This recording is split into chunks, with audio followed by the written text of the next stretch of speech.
So my name is Joella Roberts, and we know each other, but for those who don't know me, my name is Joella Roberts. I am also undocumented, right, with DACA, however, and I work at Forward as the University Program Coordinator, building a space in higher ed that not only is acceptant, but creates resources and is easily accessible for all migrant students, especially those who are undocumented. And so I remember when I was, trying to get into college and just the overwhelming feeling of, not having any hope or feeling like it's not possible at all, financially, emotionally being overwhelmed and exhausted. And so we're committed to making sure that students like yourself don't have the experience that I had when I was trying to enter higher ed. And so we're seeing a lot of resources that are coming out to, make way for our community. And so we have one. We have a guide on Informed Immigrant that is specifically for high school students and college students that are trying to access higher ed. And so that's what we want to do today, is really personify that guide using your story, Morelys. And I have the honor of knowing you personally and seeing you perform as a poet recently at Immigrant Day of Resilience. And so now I want to give you the opportunity to basically introduce yourself, tell us everything you want us to know about you, and then we're going to get started. Yeah, well, thank you, Joella. And yeah, just like you said, my name is Morelys. I am an undocumented high school student, a poet, and an activist from the Dominican Republic. What can I say? I am going to Morgan State University, guys. I'll be majoring in communications and political science with the goal to adapt my career to like the needs of the community that I will be serving. So yes, as a lot of you guys that are watching right now, I understand the adversities that come in the process of applying to college. Therefore, I'll first like to thank Informed Immigrant for this opportunity of letting me share my experience, and hopefully all the information that we share here today can be helpful for our rising professionals. Thank you. Absolutely. And I'm so proud of you. Official, again, congratulations for not only graduating high school, but being accepted into an HBCU, whoop, whoop, and starting in Morgan State in the fall. And so I definitely am I know it took a lot for you to get to that moment. And so that's kind of what we're going to touch on today. And I know for a fact, because we organized together, that you're also a prominent figure in the DMV when it comes to immigration. And so can you tell us a little bit about your journey of how you got to activism, especially as a high school student? Yes, well, I came to the country almost 4 years ago, and even though at first I didn't understand what it really meant to be undocumented, I know that immigration has had a negative impact in my life ever since I was little. I come from a country with a huge history of U.S. military intervention, ethnic cleansing supported and funded by the U.S., traffic of guns, modern day exploitation, and many other factors that have made me, as a lot of us, a victim of this immigration system. Therefore, I have always been aware, and I've never been comfortable with the injustices that I see and that I experience daily. And this was reason enough to make me want to be involved in this beautiful movement. I actually started working in activism as a high school student when I joined the Mi Espacio program a few years ago. Thanks to them, it's also why I am aware that undocumented students are allowed to pursue a higher education. Therefore, it is important, guys, to actually get in contact with organizations and nonprofits that can be there for you, and you also can be there for them and for the movement. So that's basically how I joined, and ever since I've been unstoppable. Exactly. And I'm so proud of you, because you said you are a victim of the immigration system, but you're also a victor. Like, let's start there. Like this live alone, you're encouraging high school students. I know for a fact that there are states that exist, such as Georgia and Missouri, where undocumented students cannot access higher ed. In fact, we're banned, right? So you did the research of finding, what states is possible, being someone who lives in Maryland, being able to access that and things like that. So I'm extremely proud of you. But unfortunately, we know that a lot of undocumented students do not have the same experience as us, right? Some of them just, choose to you know, work under the table or just do other things, or pay an extraneous amount of money to continue in higher ed. Yeah. And so given your experience, I don't know if you know other undocumented high schoolers, or just like what kind of resources do you wish you would have had to make this process even smoother?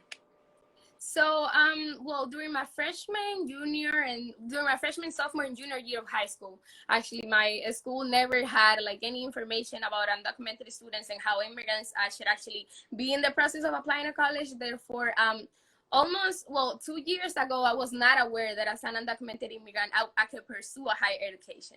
It was actually the Mi Espacio program that I just mentioned from the organization CASA that actually helped me understand that regardless of my documents, I am, you know, I am still as worthy of education as anybody else. And I am very thankful for them, but I can't stop thinking about, you know, the students, like you said, that maybe out of lack of information or fear or their state maybe doesn't have the same resources, cannot access these programs. Therefore, I feel like it should start at schools.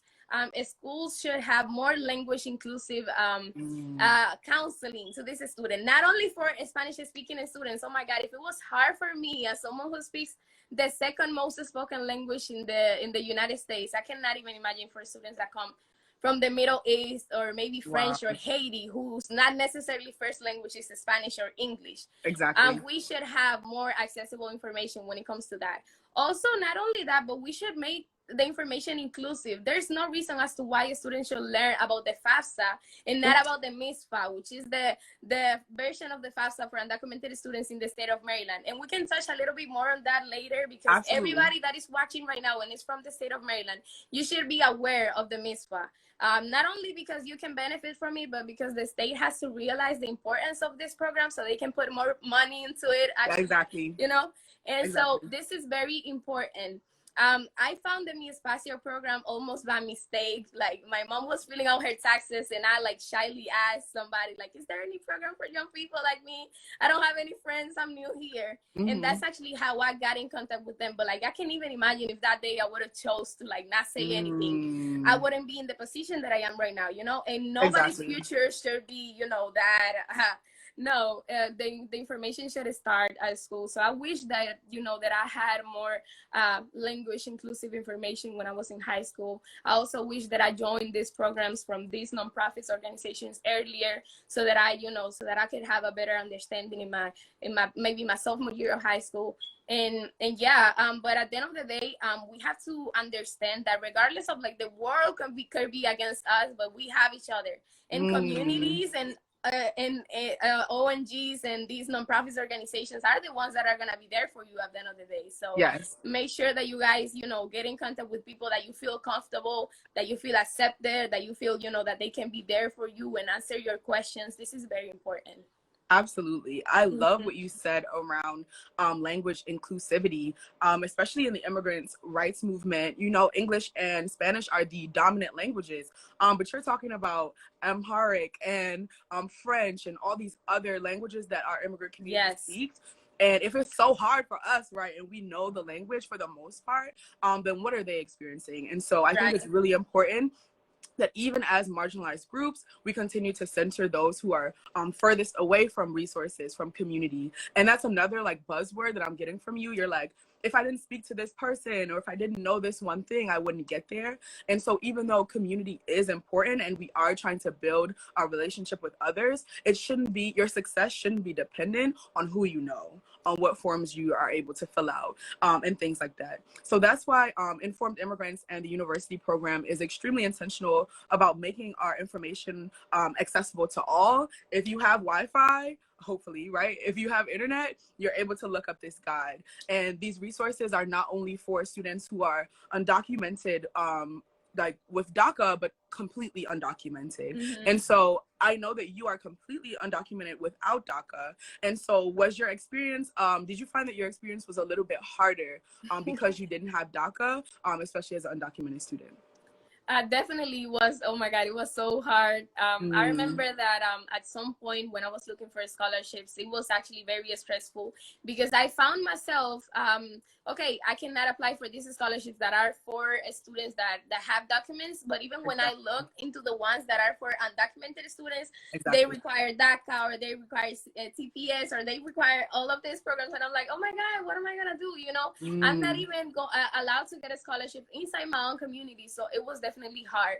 So I will ask if there's anybody right now like that is watching and you guys have like, you know, many maybe any connection with people that are actually give scholarships. Oh my God, there are a lot of us that cannot receive any scholarships because we are fully undocumented. Be aware of this. We are still as worth it to have an education than anybody else in this country. So it yes. was really stressful, you know, having a list of like 200 scholarships and you have to delete all of them because all of them Oh require my a certain goodness. number that you don't have. Oh my God, it is so stressful. Like I Yes. remember myself, I was crying at 3 a.m. I was like, oh my God, Mm, what I'm gonna do? You know, so yes. it was definitely harder, but it's not impossible, guys. I am going to college basically for free. I am not paying for Yeah. anything. So it is definitely Wow. not impossible. And you don't have to have like this super high GPA. Like you literally just have to be informed of the local scholarships that are in your state and in your county and these scholarships. Because at the end of the day, since we cannot apply for federal help, it will be very important if you guys actually look into the local options that you have. Exactly. Mm-hmm. Wow, you touched on so many great points, and I cannot say congratulations enough because not only are you going to school as a completely undocumented student, but debt free, like major keys alert. And so I think it's also really important for those who do not have this experience to really understand what that means, because I remember having those tabs open, and the first or second requirement for every scholarship is citizenship, is legal Mm-hmm. permanent residence. And if you don't understand that, I challenge anyone who's watching, open up Google any scholarship right now and see how many of them have a citizenship or legal residence requirement. And so it's really important that as we're creating scholarships and opportunities in this moment, we don't have these kind of requirements that exclude over 11 million people in the United States. And so you're extremely right and on the money. And I want to touch a little bit of what you're saying as it regards to being in state. So I know that Morgan is a Maryland university, and you touched a little bit. I know the DREAM Act was passed in Maryland. Woo-hoo, like, you know, Maryland is doing a thing. Mm-hmm. But it's super important. We also have on a resource on Informed Immigrant, where you can track in your state what legislation is moving. If you're wondering if in-state tuition is accessible in your state, you can absolutely use this tool and find out what is moving. But talk a little bit of, go back to what you were saying about being in Maryland and focusing specifically on your states, because I know that when our federal government is extremely exclusionary, fortunately, it's the states, it's the communities, it's the organizations that do that work of supplementing our government. And so what was Maryland able to do for you? So in 2018, actually the community won the what is called the MISFA, which is a version of the FAFSA for undocumented students. And this is a grant that you can actually acquire if your parents pay taxes in the state of Maryland. I believe that the minimum is 2 or 3 years of taxes. I don't really remember. Wow. But if your parents feel their taxes, you should be able to apply. And this is a grant that is actually given to you depending on how much income your household has. Wow. So I got around 9,000 from the state. Wow. And the rest, it was just scholarships that I have been applying and Of course. delegates that have been, you know, so far accepting me and giving me this money. But it's still 9,000 is still, you know, a good Exactly. good amount, and it's per semester, so it's better. Wow. Yes. And so Good. everybody should be aware of this. I believe that the application opens up in October, November. Okay.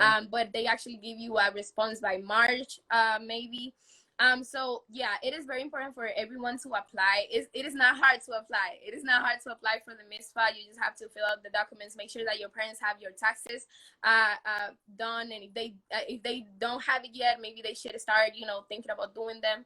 And yes, the process is actually not that hard. Make sure that you have somebody helping you though. There's a lot of organizations. There's first generation college bound, and you can ask maybe your counselors, because I believe that every school has contact with them. So also nonprofits, like I said, they can answer your questions too. Exactly. Look for local things, because you are not allowed to get federal help, but the state can help you. Exactly. So make sure that you look for those. Make sure that you look for your representatives, your delegates, anybody that that is in your state that has power to actually give you some money. Make sure that you email them and ask them for their scholarships. You can go to Google and look up who is my representative, and you'll find a page that is called like maybe find your representative.gov, something like that. Yeah. You put your zip code, and they can tell you the list of people and their emails, and go email them one by one. Hey, my name is Tarara, and I need the application for. I need the application for your scholarship, and you can fill it out. Looking for local help is also more easier, because since it's local, it's more likely that you can get it, because less people apply. Yes. And make sure that a lot of these scholarships sometimes go missing, I can say, because nobody applies for them. So exactly. Don't be, and applying for scholarships, it's also kind of, maybe you can get lazy sometimes. Before I started applying, I was like, oh my God, this is free money. I don't know how people, get lazy and don't do it. But when you see that you have like all this information, and you have to go one by one and see if you meet the requirements, and then you see that there's a whole essay that you have to make. So what I think about it is, if I find a scholarship of like $1,000, I said to myself, okay, maybe if I spend the next 2 hours, I am getting paid $500 the hour. Nobody else is gonna pay me like it's that. It's worth it. Think about it. Think about it that way, so that you can, feel more motivated to do this, to fill out these applications. It's something I learned in business school at UDC. It's called marginal cost versus marginal benefit. What you're doing, it might be, overwhelming in the moment, but it's going to pay off in the long term. Yes. So just spend that little bit of time, maybe an hour writing that essay, but then you're going to get 9,000 every semester. You see what I'm saying? So you're absolutely right. And I love what you're saying around states. You absolutely know, because I know you know exactly what you're talking about. But I also want to throw in the loop myself as a resource. Shameless plug as university program coordinator. Not only am I committed to finding resources, creating resources, but also I live this, y'all. So like, if you want to ask me, it's literally my job to help you through this process. And then additionally to finding resources, sometimes you can't find scholarships while, not as many scholarships while you're applying to schools, but oftentimes a lot of institutions will have internal scholarships where they don't have as many regulations. Now there's different stipulations around, community college and public schools that have federal oversight, but for the most part, you get a lot of money once you're already in the institution, and you can talk to your professors, like there are deans that have certain money. There are a lot of things that you can do to navigate once you're already in, but absolutely. And thank you, person in the comments. I absolutely want to thank everyone for joining. Short pause for thanking you to visit this Instagram live. If you have any questions through the duration of this live, you can drop them in the chat box, and then I will reply to your questions at the end if we have time. But we are going to end at 3:30 prompt, because I respect your time. And I do want to pivot for a hot second. I know today is the 1-year anniversary of George Floyd's murder. You know that immigration is only one identity and sector of your life, existing as an Afro-Latina woman, a college, you know what I'm saying? Like so many, a mother, not a mother, Lord. Daughter, all these other things. So how do you maintain like your well-being? How do you make sure that you're keeping a balance, or you're not, overwhelming yourself when it comes to focusing on immigration or higher ed and all these other things? This is a great question, and maybe a good opportunity for me to create awareness a little bit more about the lack of mental health support that we have as undocumented students at a school. And maybe I can touch on this maybe in like a more personal level when it comes to mental health support. My school actually replied to my request about having a psychologist at a school maybe a year Wow. after I requested. And when they did reply, I actually found out that since I am undocumented and I don't count with healthcare, I was given a limited amount of sessions with my Mm. psychologist. After, I believe there were 12 or 7, I don't really remember, but after those sessions where, you know, I just had to find myself, I don't know, maybe any other way to cope with my traumas and everything. Right. And I was like, oh my God, this is really unfair. How is it that other students are actually able to talk with the psychologist more and I am not? But not even that. My school actually decided to make some cuts in the budget when the Oh pandemic Lord. started. And the first program that went with it was actually the mental health program. So I Mm. haven't been able to see my psychologist ever since. I miss her so much, but that is not the point. I have been, relying on also my religious beliefs. Have been relying on God a lot. I also use poetry as a coping mechanism. So Yeah. if anybody else is trying, it feels like they have that little, that little sparkle in their heart that they want to write, you should do it, because at the end of the day, Absolutely. nobody has to see your poetry. Like, I have so many poems that are great. I could write a whole book with all of them, but those are too personal for me. Yeah. So I feel like, I use poetry as a coping mechanism sometimes, and it feels so embarrassing sometimes to even write. So yes, it is definitely harder for undocumented students, because a lot of us don't have the luxury to actually be in contact with these mental health professionals. Also, I want to point out that the school keeps giving funding to this unnecessary programs Oh. such as COPS, SROs. Oh my God, it Talk is so about it. embarrassing. Like, how are you going to put COPS in first than the Mental well-being of health. your students and mental health? Yeah, Exactly. it is definitely embarrassing, and something that that I wish some students can realize and join us. We were in a campaign recently to remove SROs from schools because they actually don't do anything, but anyways. Exactly. Yes. Wow. Yeah. That's look, we can come back and talk about Mm-hmm. safety. Absolutely, because first and foremost, safety is not just like physical safety. There's mental safety, there's financial safety, a lot of things that we have to worry about, and all are equally important and contribute to our well-being. And so I love that you talked about mental health and the importance of students getting access and knowing that prevention is better than cure, right? So we aid students with, mental people who are psychologists, right? Counselors, people who can prevent the need for SROs and police in schools to begin Mm-hmm. with, is what we need to focus on. And so this is like a shameless plug to all of the mental health resources that we have on Informed Immigrant, knowing that, unfortunately, having access to health insurance and other things are tied to employment. And if you're undocumented, you might have a non-traditional way of having money. You may not be able to afford your own mental health, whatever that might be. And also, there are unconventional ways. A lot of people just think like you need to go to therapy and that's the only way that you can feel well. You can absolutely pick up a hobby. You can absolutely write. I love that you're a poet. I love your poetry. You can talk to people. You can sketch. You can run. There are a lot of things that people have done to cope, unfortunately, because we have to get through it. And it's not even just like, avoiding certain situations. Like, a lot of these things are inevitable. And so how are we, even as undocumented people, making sure that we're well in this country? And so to pivot back to this guide, because that is the foundation of this live, is there any particular, I know that you spent a lot of time going over the guide. Is there any particular section that you really like and you want to emphasize, you want to share a story behind, or anything like that before we step into the questions that folks dropped in the chat box? Yes. So I have a couple points that I don't want to go missing about the guide. And if you guys see me looking down, it's because I don't want them, So first of all, this guide is amazing. I loved every bit of it. And I wish that I had this guide at the beginning of the year when I was, applying to these scholarships. But this guide and the opportunity of me reviewing it came like in clutch. Like it was like something that was like, So at the moment, because I am currently helping 3 undocumented friends of mine who all of them Wow. have said the same thing, and I quote, the school has not been here for me, you know. Mm-hmm. And I am helping them at the moment, and this guide has felt amazing, and all of them have told me the same thing. I had to yet introduce one of them to the guide, actually, but that's something that I'm going to do. So yes, I believe that the guide, besides being amazing and everything, it will be better if it was, you know, a little bit more language inclusive.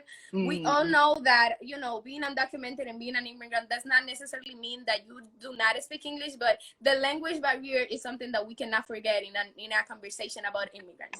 But not only we have to think about the language barrier when we are talking about the students, but when we are talking about the parents too. Like, we should actually be able to want to include the parents in this process. Like, it is really disheartening that students have to go through this process by themselves. To me personally, only me and my little brother speak English at home, so I have been, you know, going through the process by myself, and the people that have been helping me. But like, not having my mom next to me, you know, doing all this process with me has been, you know, very hard. And it's not that she doesn't want to, it's that she doesn't understand, you know. And we should be able to treat students as, you know, to make them feel as normal as we can, because, you know, we are not second-hand citizens. We are like as anybody else. So something that I should probably suggest is probably that.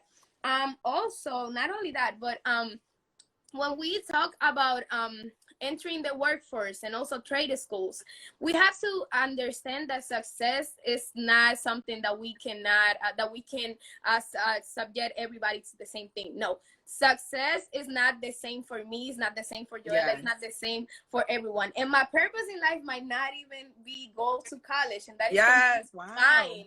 And like, I should be able to not go to college or to not achieve a higher education and still be as worth it to have a decent human living than anybody else. So maybe, yes, those are points that I loved about the guide, and that I feel like everyone should look into it. Not only high school students, but also people that did not graduate from high school. I love that about the guide. You have options for everyone, and everyone should be, you know, able to, you know, look at the guide and see themselves. Do not subject yourself to what society wants from you. No, if you don't want to spend your 4 years of your life studying in college, I mean, it is a great thing, and higher education is amazing, but not everyone should be, you know, obligated to do it if they don't want to, you know. So at the end of the day, you are still as worth it to have a human decent living than a person that goes to college. So that is one thing. And not only that, I also wanted to focus more on local help inside the guide. Maybe if we can find a way to maybe put it in like a map, a format that students can actually go and look at their city and see the many local options that they have. Because again, since we cannot receive federal help, we actually have to be relying on local things and you know, state-wise help. And so maybe having that as a little like the only feedback that I could have for the guide will be that, to focus a little bit more on the local help that students can find. Absolutely. Wow. Thank you so much for those suggestions. And I love that you're basically reaffirming a guide that we have coming out, the university program, just basically discussing social support once you do get to college. And that definitely includes family engagement. And it is a lonely experience as a first gen person accessing college, like in general. And just like imagine that layer of language, of immigration status, of financial abilities and things like that. So you're absolutely correct in, you know, engaging family and creating resources around that. And so double to everything that you said. And we did have a question basically asking what you need to apply for a scholarship. So different scholarships actually require different things. And so you basically look at the scholarship requirements, will come directly after the brief description of the scholarship. and see what requirements you need. Maybe it's proof of residency, maybe it's a recommendation letter, maybe it's an essay. It depends on what kind of scholarship you're applying to. And then another question is, what is the best way that you suggest your counselor shares information about opportunities for undocumented students? Some students are not opening to sharing their status, which is understandable. And this is absolutely true. We don't want to out students just because they need resources. That's why, one, we should make resources accessible despite citizenship status, so that people don't have to share that they're undocumented to gain these resources. Right. Secondly, this is why lives like this are extremely important, because even if you are not, a college student or a high school student, you can share this resource with someone and say, hey, I just heard, actually, I was on a live with Morelys and Joella, and I heard that Informed Immigrant and the university program has this awesome guide. And even though I may not be an immigrant, I may not be a high school student, I may not be undocumented, I know about this guide and I can share, and then others can share. And so it's kind of like a each one teach one kind of system, but we're actually working to equip high school counselors, those who are in college, with the process of what it is and what it takes and what unique resources that undocumented students need. And so even though I am working with students, we work on every part of and every person in the college ecosystem. So that includes everyone from students to professors to staff to the president. Even we have the President's Alliance. And so if you want to connect and you're an educator, or you're just someone who wants to be a greater ally, DM us and email us, and we can absolutely get you the resources so that you can be equipped to advocate. Because it shouldn't just be up to undocumented students to reform and change and better higher ed, right? It shouldn't just be up to undocumented students to find and create the resources. So if you want to be a part of that change, just let us know. And I know that we are 1 minute over the 3:30 mark, and this conversation could go on for hours. I'm so grateful for you for joining us, for being a mentor now to high school students that also want to access higher ed, for being completely undocumented and still being fearless in your advocacy and still being a student. Like, you're killing it. So proud of you, and thank you so much for joining us today. Where can people find you if they want to access, like they want to reach out to you and share their story, or just find a confidant and friend? Well, definitely, if you guys could maybe save my ID or follow me, I always check my DMs, and I'm 19 years old. I be on my phone 24/7. So just hit me up if you guys need any help from me. Yeah. Thank you so much. And lastly, my name is Joella Roberts. You can email me, joella@fwd.us, or you can DM this page and say, hey, I really love that live, and how do I contact those awesome people? So thank you so much for joining us. Thank you for staying tuned the whole time. We had consistent numbers and even escalating numbers. If you have any additional questions, just DM us. And I hope that everyone has a great day. Thank you. Thank you.